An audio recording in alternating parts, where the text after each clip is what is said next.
Okie dokie. So this is, of course, Computer Science 161. And during this lecture, I'm making recordings, if it wasn't obvious, because there's also an online section of this course. If you're in the room right now, that means you should be enrolled in section 11. If you're enrolled in section 12, you're technically in the online session, which has no scheduled lecture time. But if you're in the online section, there are a lot of things you're going to have to do to keep up. Throughout the lectures, you might hear me talking about things really not for you in section 11, but maybe section 12, because the recordings are going to be posted on YouTube, and so some of the information will be specific to them. I will do my best to differentiate throughout. Anyways, Computer Science 161, and this is the web page for both sections of the course. I am Dr. Hughes. You probably are familiar with when the lecture times are, at least for Tuesday. Although I think that's, no, that's right, 11:15, we're good. Labs, if you're in section 11, you probably are in the in-person labs, although not necessarily. Some people were registering in the section 12 labs, which means you don't physically go to a lab, but you just do it on your own time before the submission deadline. More on this in a moment. If you're in the online section, chances are you are in one of those asynchronous, no scheduled time lab where you just complete the work on your own and make the submissions on Moodle before the cutoff date. But you don't have to be in those sections. You could be in maybe one of the in-person ones if you're if you're in the online lecture. That's fine. I'll talk a little bit more about labs in a moment. So yeah, section 11, those are the times. Sections 12, there's no scheduled time for you to be in class. It's just learn on your own. A number of people were concerned about, well, how am I supposed to know where to keep up? Well, there's a couple of strategies. One, these recordings will make it painfully obvious how far we get in class. And two, the lab sessions will kind of be about topics that, they will absolutely be about topics that are relevant. And so if the deadline for this such and such a lab is this day, then you know you probably should have covered this stuff that week. My office hours, so office hours won't be taking place in person, but they will be taking place on Blackboard Collaborate. The link to Blackboard Collaborate will be in, do I have it open? Let's see if I got it open. You have to don't mind me, I am trying to work with my little funny pointer on my computer because my trackpad stopped working for some reason. This link here, Blackboard Collaborate, in there you will find a number of different sessions. You can attend these sessions. There's a session for my office hours. It's an open session, but I'll only be there during my scheduled office hours. There's also going to be office hours for the TAs. Let me go back.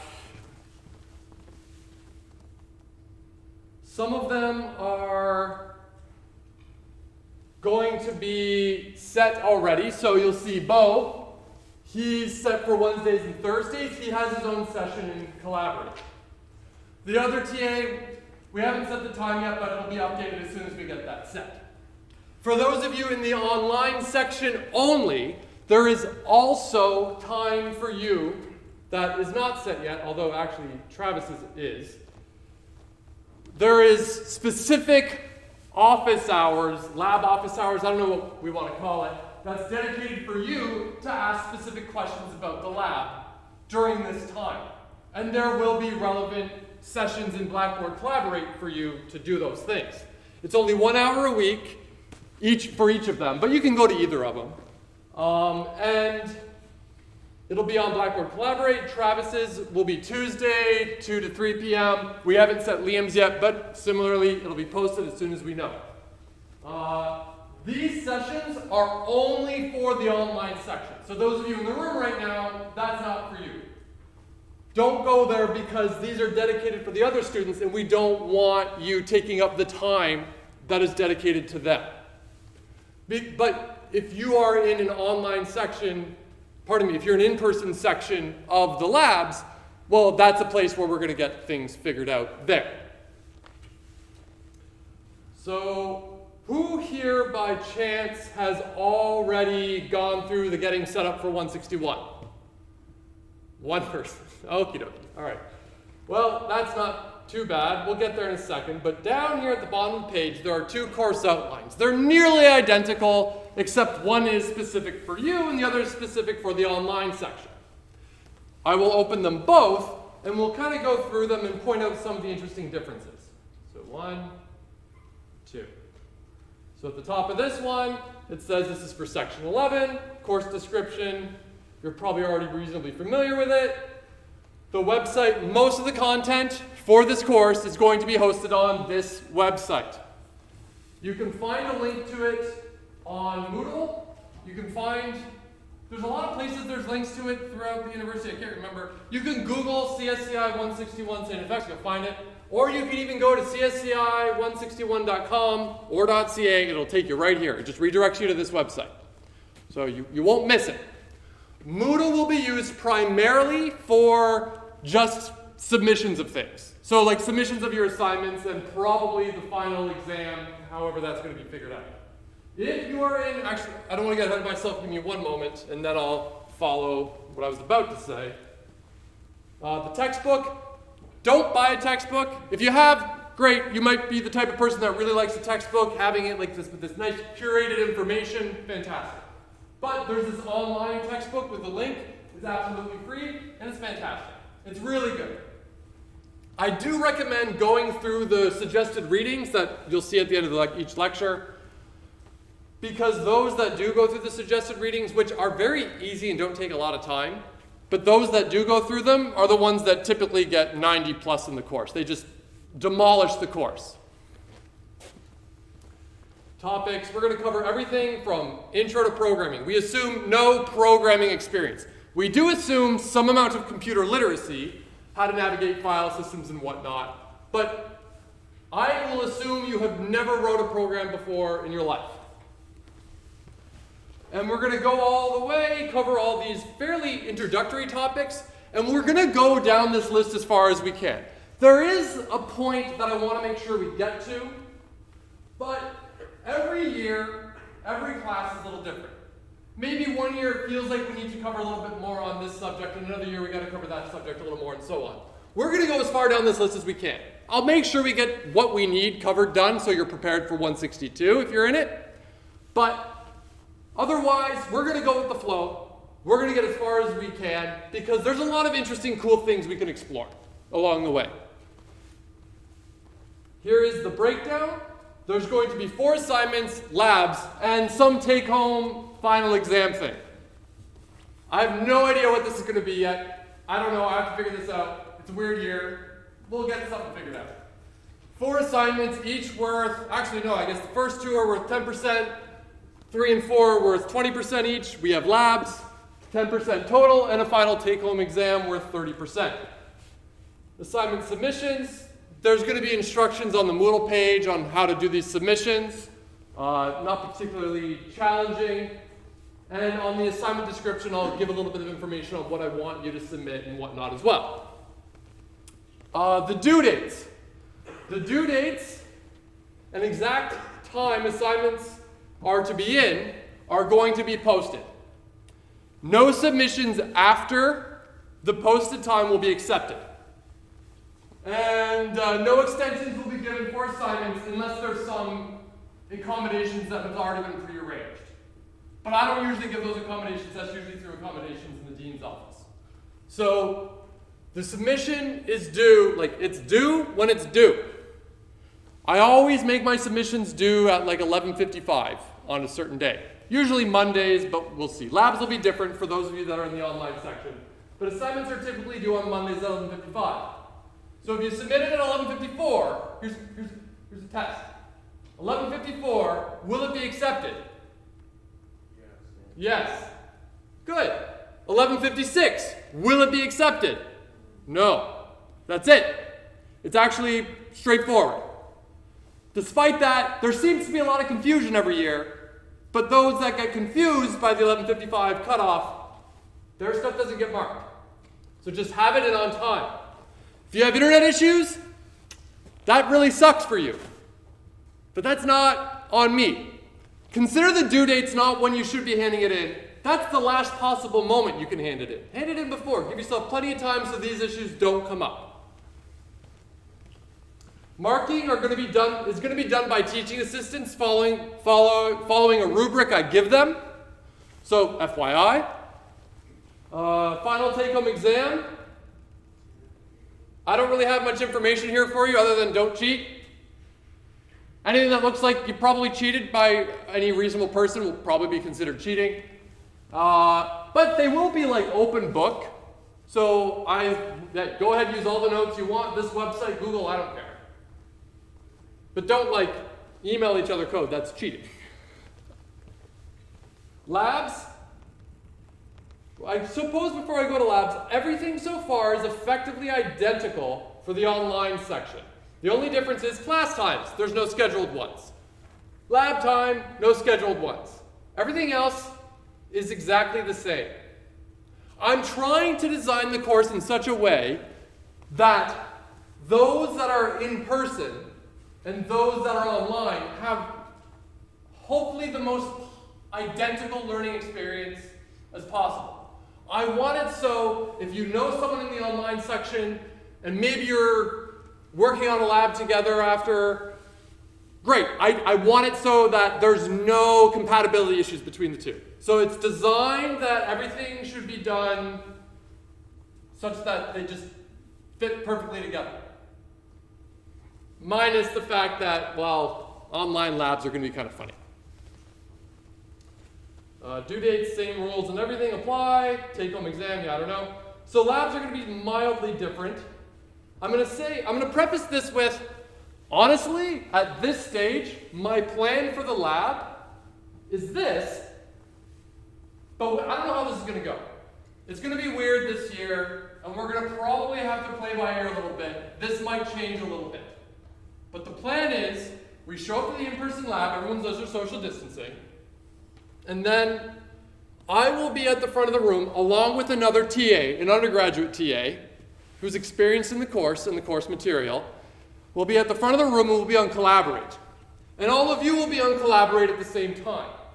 What I want you to do during the labs is to get as far as you can. Each lab has a lot of content to cover. I don't actually expect you to cover everything.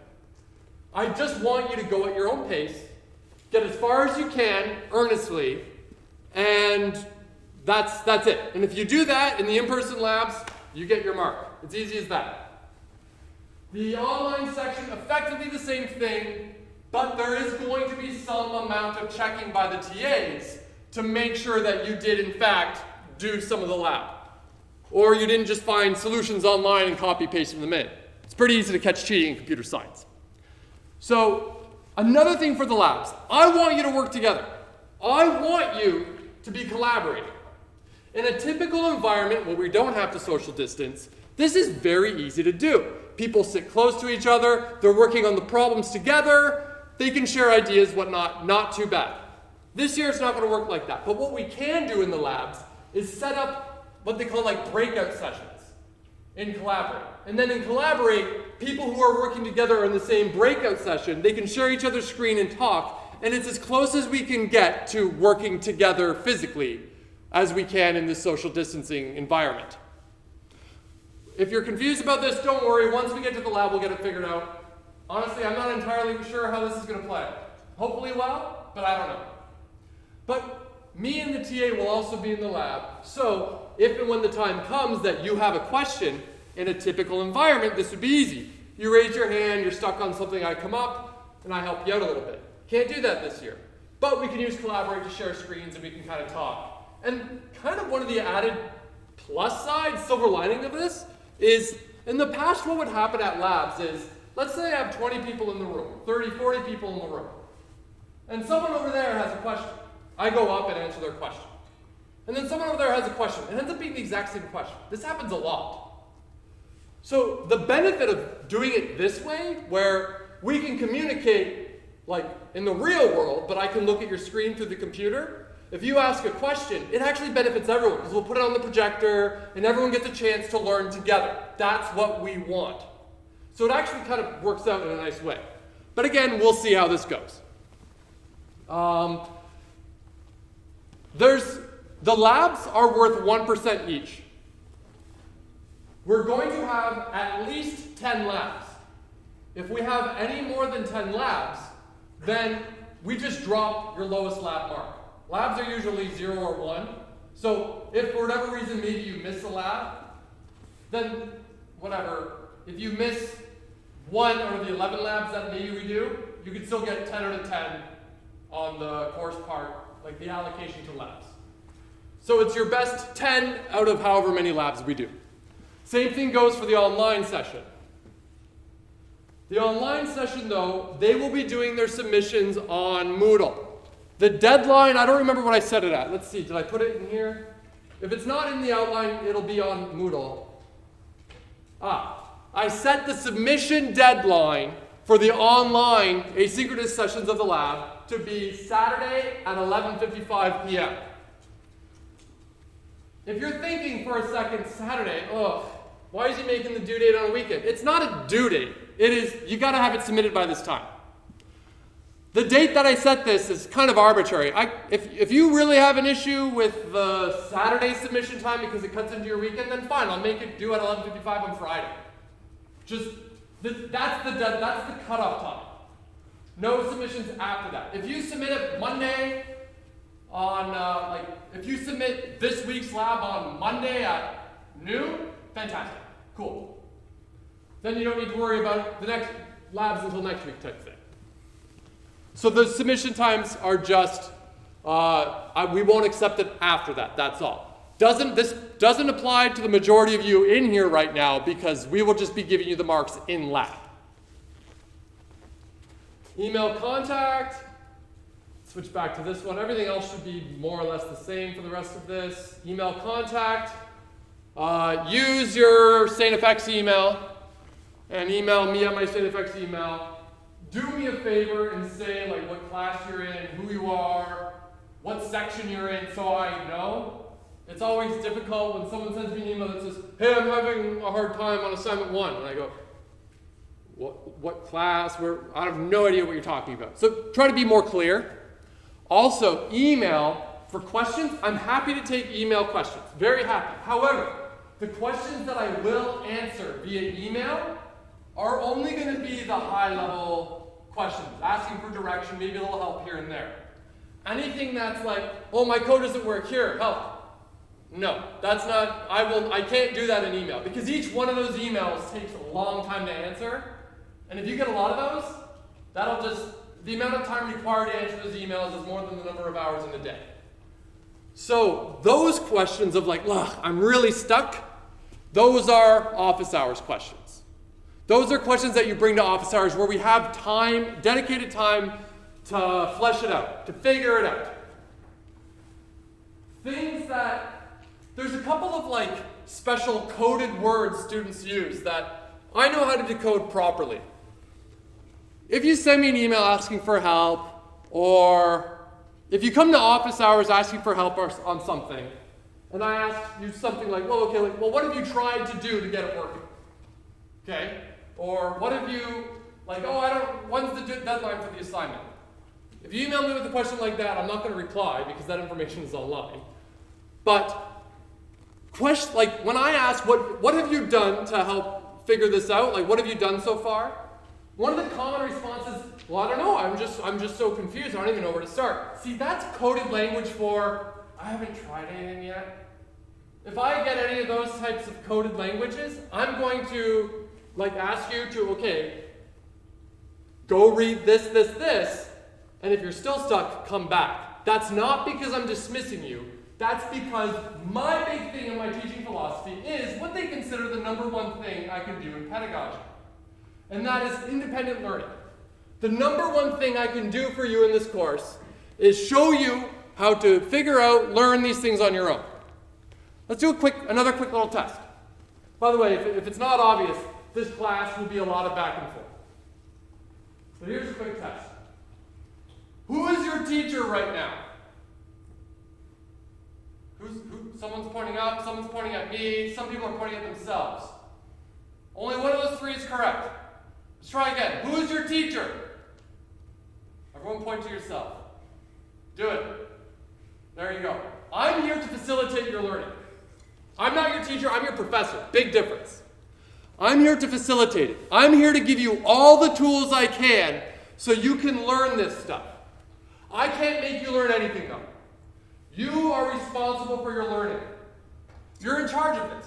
But this is actually a really, really good thing, especially in the context of computer science, and we're going to come back to that a little bit more. Attendance, it's mandatory. Copyright policy, I own everything. If you try to record me, that's technically against the rules. I own everything. You can't disseminate any of this stuff. Academic offenses. All right, this one's a little hairy. Cheating in computer science is rampant. This phenomenon takes place across the world. It's just a known fact. Computer science cheating happens a lot. Because it's easy to cheat in computer science. But you know what else is really easy to do in computer science? Catch cheaters. And one of my favorite things to do is hunt for cheaters. Whenever people submit an assignment, I will spend a hilariously large amount of time hunting for cheaters. I will find you. I get joy out of it. In computer science, you don't cheat by accident. You do it on purpose. And there's this idea of, oh, well, students only cheat when they're desperate. Well, yeah, they're probably not going to cheat when they're not desperate, because why would they have cheated in the first place? That's not a profound comment. You cheat, maybe it was bad, time management, I don't know. Don't cheat, I will catch you. Cheating is rampant in computer science. Funny thing, 2 years ago, first year, I had nearly half the class get caught for cheating on assignment 3. And I thought it was hilarious. And the good news is, though, that following semester, there were a couple of cheaters, but actually a number that was less than what's typical. And then last year, the number of cheaters I caught, I caught the cheaters. It's really easy. We have software to check for it. It's really easy to check for cheaters. But the number of cheaters is very low. In fact, if you look at the average number of students that cheat in first year computer science across North America, I don't remember what the number is off the top of my head, but the number of cheaters we had at St. FX in first year computer science is very low, which is fantastic. So that's really good. We're going to keep that up. But if you cheat, I'm going to catch you. And there's some policy things we'll follow if we catch you cheating. But the most extreme thing that can happen to you is you get expelled. And I usually advocate for the most extreme measures when it comes to disciplining cheating, because when you cheat in computer science, you're disrespecting me, all your peers, all the people at university, everyone who's taking computer science here at St. FX, or anyone who's taking computer science anywhere. It's disrespectful to the school. It's disrespectful for a lot of people. People put the time and energy into working and learning this stuff and not cheating. And suddenly, oh, you're a genius. Oh, look at this magic loophole I found. I can cheat. No, you're not clever. You're a cheater. And it's exceptionally disrespectful. And you don't do it by accident. You do it on purpose. I will catch you, and I will advocate for expulsion right out of the gate. But don't worry, because it's really easy to not cheat. So this won't apply to you. So just don't cheat. Really easy, don't cheat. That said, it's actually pretty hard to cheat in this class, because I'm pretty sure I have it set up where at least one, maybe two of these assignments, I encourage you to work together, actively cheat. So only 2 of the assignments, maybe 3, I don't remember how I was set up, could you possibly get caught for cheating. So just don't cheat. Very easy. Very, very easy. Any questions about cheating? Should be pretty clear. I'm pretty sure this has been the rule in school since day 1, right? Yeah. Okie dokie. Yeah, I'll check for cheating. Tutoring. Learn on your own, but of course you can find tutors to help you. Go for it. I can't facilitate that. That's on you to go find that. And these are just stuff for accommodations. If they're relevant to you, have a read and follow the proper procedures. Sun policy. To make this place as inclusive as possible. Some people have sensitivity to certain scents. If you could, please refrain from any heavy-duty scents. And what else? Equity. So my big thing, especially in computer science, although this really isn't the case anymore, especially when you look around the room right now. But it used to be the case that computer science, and it still is the case, that it's known for being somewhat of an exclusive club. It tends to be not particularly diverse, which is really problematic because, I mean, I'm a researcher, right? And I want the keenest people possible working with me and in the field to help improve computer science, new research. And that's not possible if we have a field that is weirdly exclusive to those potentially really talented people. Now, if you look around the room, we will see we actually have a pretty diverse group in here, which I think is pretty exciting. The gender disparity looks rather not way out of whack, which is really good. That's kind of atypical. It is improving in general. Year after year, numbers look better and better.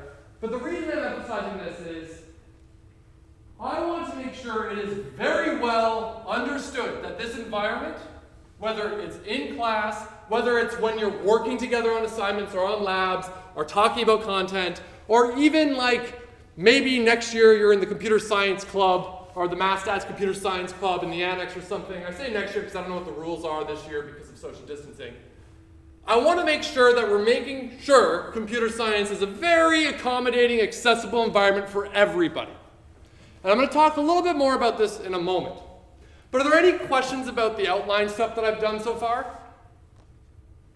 It's fairly straightforward. You might have questions as things go on about like the syllabus or something. You might think of anything. If that happens, shoot me an email. Happy to answer it. Hopefully we can get things clarified. But last chance? Okay. So, let's go back here. And we're going to start here. Everyone can see. Okay, so what are we going to learn in this class? There's a lot. But really, we're going to learn to start writing computer programs with Python. Now, Python is a fantastic language for a lot of reasons, and it's a really great language for learning programming.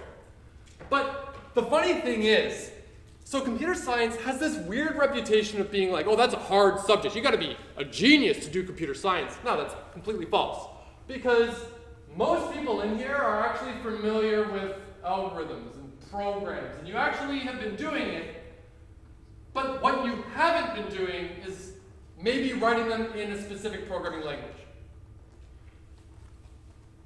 So we're using Python. There's a number of languages we could use, but Python is fantastic. And there's a couple of cool benefits of Python. We're going to learn how to write programs to solve problems. The problems at the beginning are going to be rather simple, maybe silly. But as the course goes on, we're going to start solving more and more complex problems, which is really interesting. And you'll get to see how, like, you're learning over the semester and how complex of a problem you can solve. It's remarkable. One thing that students often comment on after finishing 161 is, oh my gosh, I can't believe I learned that much in this semester. You will go from like crawling to running by the end of the semester. You'll be able to do a lot. It's crazy.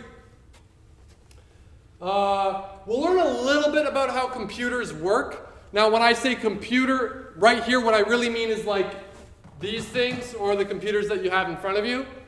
Of course, there's a number of different styles and types of computers, but I'm talking about these ones right now. We're going to learn a little bit about what computer science really is, because the lines between like programming and computer science perhaps is fairly fuzzy right now, but computer science kind of really is this like big umbrella topic where it includes a lot of other stuff. And I'm gonna say something that might scare you.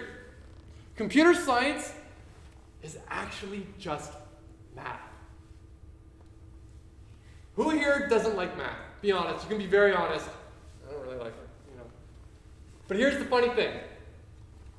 You might be weirdly good at computer science, not realizing that this whole thing is basically just mathematics.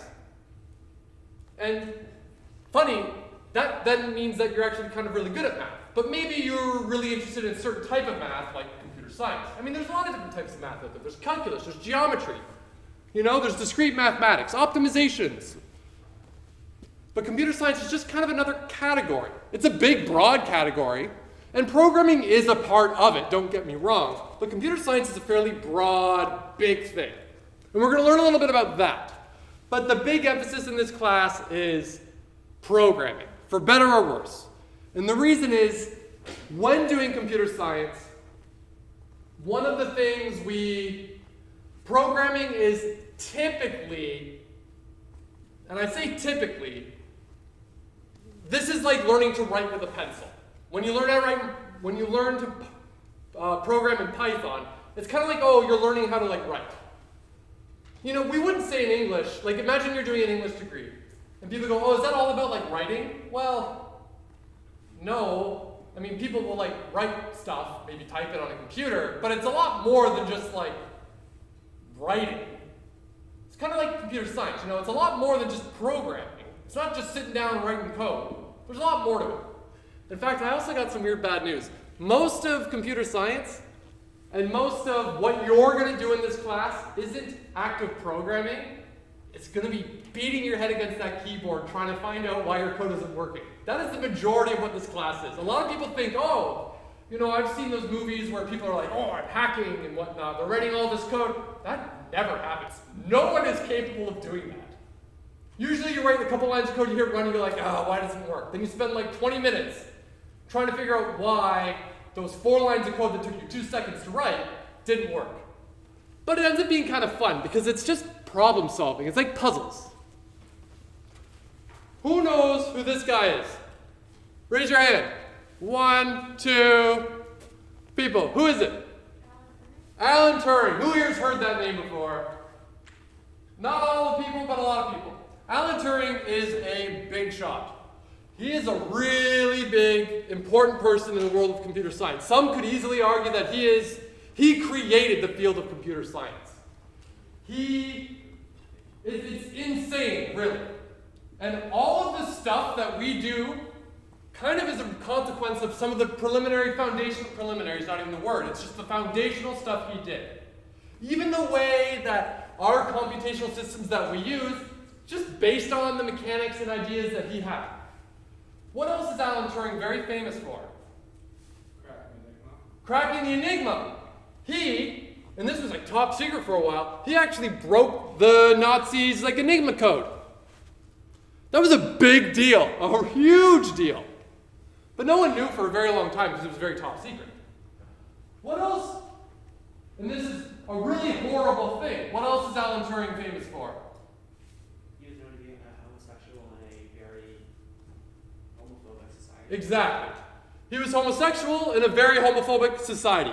This guy created one of the most important fields that someone can study in science today. I'm biased, I know. I'm a computer scientist. He cracked the Enigma code, saving who knows how many millions of lives during World War II. And yet he was persecuted because he was homosexual. They ended up chemically castrated him. He died. Kind of because of who he was. And let's take a second and go back to what I was just talking about inclusivity. I really hope we're in a world where someone's sexual orientation doesn't really affect how you treat them in this class, right? I really hope that's the case. But if we go back in time, we know that this really affected this hero, this person that changed the world and saved millions of lives. Imagine he was at least able to do what he did and have a positive benefit of the world. But it is equally possible that maybe he was excluded from learning things. He was excluded from groups because of who he was. And if that happened, he wouldn't have cracked the Enigma code. If that happened, he wouldn't have revolutionized the world by basically inventing computer science. That's really something I'm trying to emphasize here, about inclusivity. We can't get the best of people in our field of computer science if we don't include all possible people. I really hope I'm preaching to the choir here. I really hope you're almost rolling your eyes and like, yeah, I know, I get it. I really hope that's the case. But I just want to make it said so everyone here is very clear about what I expect and what we should be expecting from each other. Cool? Cool. So, what prerequisites do we need? Nothing really. Hopefully you're familiar on how to use a computer. You can open up your browser. Maybe you can navigate your file system.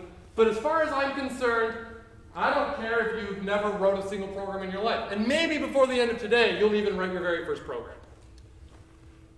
So what else? Curiosity, a desire to learn, and a desire to distinguish yourself from your peers in your discipline. So, quick, actually I don't want to jump ahead here, but let's take a moment. Now this is typically easier when we're not, 6 feet away from each other. But what I want is for people that are at least kind of close to you, have a quick chat, keep your masks on, about these things right here. This is a quick little activity. Where have you encountered computer programs before, or even just programs? And can you think of anything where computers might not be a benefit? I don't know. Just take a couple minutes and have a chat. I want to give you a chance to get to know each other.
All right. I'd love to keep you going, but for the sake of time today, I want to cover a little bit more. I'll stop. Let's do a really quick question. Anybody here never encountered a computer program before? I don't believe you. You're lying. The locks got unlocked by a program. Did you drive here today by chance? Yes, no? No, you didn't drive. Did you drive? All right, well, that ruined anything. You drove, though. Yeah, you know how many programs are involved in that computer? Did you maybe have to go through a stoplight? You did? That's all kind of done by computers. I mean, programs are everywhere now. Not just I went on Facebook today. There's a lot of programming there. But they're everywhere. It's crazy now. You can't get by without coming across a program. And could anyone think of something where this is a loaded question. Both of these are loaded questions. But could you think of a place where computers, oh no, those are bad things. You don't want those part of biology. There isn't any place that they are. Yeah, it would be a hard argue that computers make this worse and to convince me. Maybe you could, but that's not the exercise right now. All right, so for the sake of time, we'll move on. You would typically love to have more interaction, but first lecture, let's just keep going. So, why are the course notes a website? A couple of reasons. So a couple of reasons. you're going to be programming in Python a lot. And the style of these websites is based on like what typical Python documentation looks like. And again, like I said earlier, one of the big things I want to get you to learn is independent learning. You're going to be programming, you're going to think, I'm going to say some words that might not mean a lot to you, but like, I'm going to need a function to calculate the square root of something. Okay? And what you're going to do is you're going to go to Google and say like, okay, Python, square root, whatever. And it'll probably take you to this website that I'm about to show you, right here. The Python math documentation. It's designed in a very similar way to what, like our course notes are going to be designed to like what the Python documentation looks like. So it gets you familiar with this environment, this interface. This is done on purpose. I am struggling with this little nub mouse thing. But anyways, there are two sections. Yes, we already talked about this, section 11. That's likely you. Is anyone in here technically in section 12? It showed up anyways? All right, well if you did, whatever. Just as long as there's enough seats for everybody, okay. And then section 12, of course, that's the online section. You're gonna learn on your own. And I'm going to make every attempt to post the recordings of these lectures on YouTube. That's a link to the, wait, where is it? Yeah, there's a link to the YouTube channel where these will be posted. I'll probably put them in a playlist of like 161 Fall 2020. These recordings are for everybody. They're for you in this section if you ever need to catch up on something I talked about. They're for those that are doing the online independent learning, great. But yeah, YouTube is going to be used to distribute these recordings. It's funny, sometimes I'll even get people who clearly aren't in this class, and they'll put comments that are like questions. It's funny. So great, cool, it's for everybody. How is this class going to work? So, it's going to be different from your typical lecture environment. Although these days, I suppose, it's becoming more common, but we're going to have kind of a little bit of a reverse classroom. I'm going to do, I shouldn't really call them micro lectures, but I'll do like smallish lectures with activities to kind of like punctuate what we're learning a little bit, to give you a chance to interact with what you had learned. So, what I'm going to do is I'm going to lecture for a little bit. Maybe I give you an activity that we do for a couple minutes. We talk about it a little bit, then I continue to lecture a little bit more, then another activity, and so on and so on and so on, and we go as far as we can in the time we have in the day. Now, for those of you in the online section, it is in pedagogy and learning research, in the research of learning, it's pretty well known that sitting down and watching an hour-long lecture in a video is a really horrible way to learn. When you are alienated from the classroom and you're watching these videos, that's tough. It's hard to stay focused. There's a lot going on. So my recommendation, and this goes for those of you that want recaps of the lectures, is not to plan to sit down and watch an hour straight. Maybe do 15, 20 minutes, another 15, 20 minutes, and so on. When we do an activity, some of them are going to be like maybe programming activities that you can actually do, as opposed to just like chit-chatting. I recommend like hit pause, do them. It's the best way to learn. It's the best way to break up the learning so you don't go crazy trying to watch hour-long lectures. Yeah, so that's basically that. So, are there any questions at this stage? And I want to say first, I'm the type of lecturer, I don't like standing here for an hour talking at you. I really like when students ask questions. And I like engaging with the class during the lecture. I think it makes it more interesting for me, it makes it more interesting for you, and it's a chance for people to just talk about ideas. And also, it's not uncommon where maybe I'm lecturing and I explain something poorly, but I don't know why I explained it poorly. I mean, I know this stuff, but maybe I explained it poorly, and like 2/3 of the class is confused. But, well, if no one else is confused, I guess I'm not going to ask a question. Well, actually, 2/3 of the class might be confused, and if you're the one that raised their hand and asked the question, 2/3 of the class are going to be like, oh, thank God someone asked the question. So please, when you have questions, ask. It's really boring for me up here if there's no questions. So at this stage, are there any questions? Oh, come on. Everyone's okay? All right, so we'll probably end with this activity. So again, with the people around you, let's just get to know each other a little bit more, because I do want to encourage peer learning and peer teaching. So I want you to get to know each other, but go through these questions. What are your majors? Why did you come to St. FX? Why are you taking this class? What do you want to learn, and so on. Have that chit chat.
All right.